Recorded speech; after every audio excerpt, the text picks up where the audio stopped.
अंगणवाडी कर्मचाऱ्यांच्या राज्य सरकारचा मोठा दिलासा, मानधनात 20% केली जाणार वाढ। महिला आणि बालविकास मंत्री लोढांची विधानसभेत माहिती। आंतरराष्ट्रीय खेळाडूंना शासकीय सेवेत थेट नियुक्ती द्या, राष्ट्रवादीचे नेते छगन भुजबळ यांची विधानसभेत मागणी।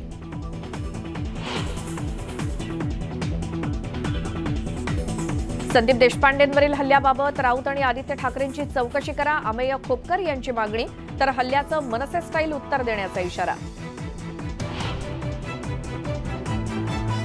संजय राऊतांवर हक्कभंग कारवाईची टांगती तलवार, विधानसभा सचिवांच्या नोटिशीला आज द्यावं लागणार लेखी उत्तर। मात्र नोटीसच मिळाली नसून काय कारवाई करायची ती करा असं म्हणत राऊतांचं प्रतिआव्हान।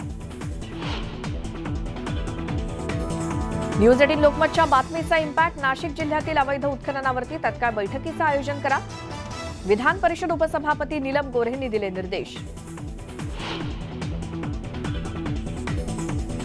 गडचिरोलीत माओवाद्यांकडून जाळपोळ, एटापल्ली इथे पोकलेन आणि हायजॅक मशीन आणि ट्रॅक्टर जाळले।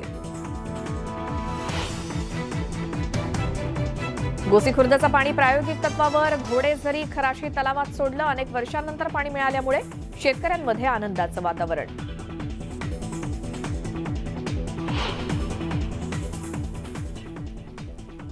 आणि आता थेट जाऊयात